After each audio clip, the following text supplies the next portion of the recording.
Thanks. So I'm going to speak about the network on methodologies for planning complex infrastructure under uncertainty. So this was a network. It was managed by these universities, and in the management we had interdisciplinary team of industrial mathematics, civil engineering, statistics, economics and policy studies, and research software engineering. So this is the first time I've given one of these Pecha Kucha style talks. So let's see what happens. Right. So why were we doing this? Well, this stuff matters. We're dealing with potentially projects here which will make a big difference to people's lives and their own finances for decades, and there's also often a great deal of money in play. So better ways of thinking about these things are significant. Oops, sorry. So in terms of engagement with the network, I listed the universities there, and we didn't just have the universities. We had a wide range of people from industry, government and applied research at the workshops that we ran. So the reports and this presentation aren't just things by academics, aimed at academics, talking about academic things. And in this presentation, I'll summarise some of the more striking outputs. The full reports are available on CDBB's website.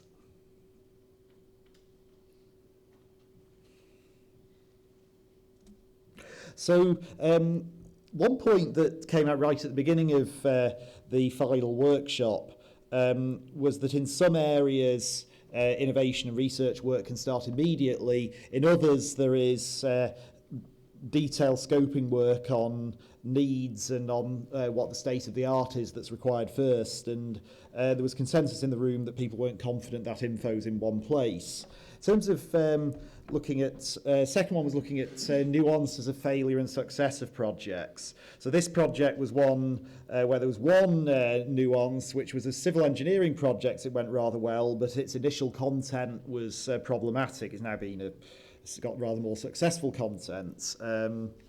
But another issue you can get is that budget and duration of projects are uncertain up front, and that's something that one needs to be able to assess and communicate. And the different aspects of communication is between analysts and decision makers. So this is often thought of as a one-way process where analysts produce evidence and communicate it, but it's important to have a two-way communication throughout to ensure that evidence is relevant.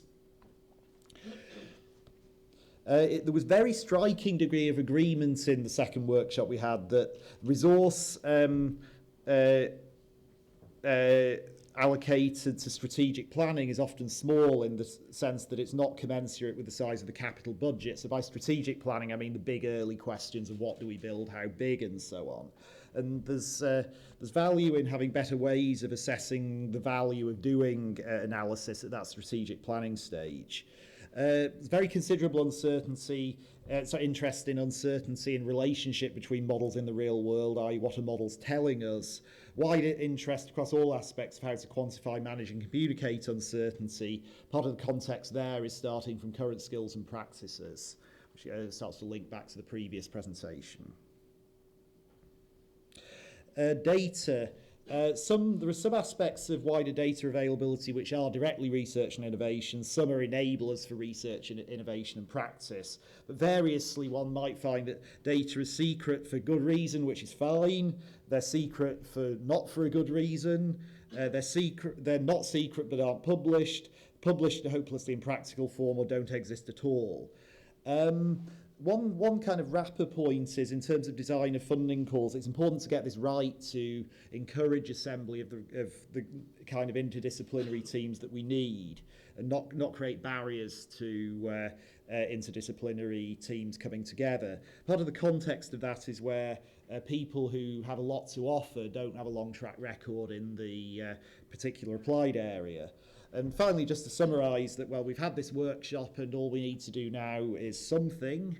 And we're very interested to talk to people in industry and government about where people see a need for work on these different areas on different timelines, and who might be interested in working with a project team to bring people together, find some people time and sample applications to make progress on these challenges. you.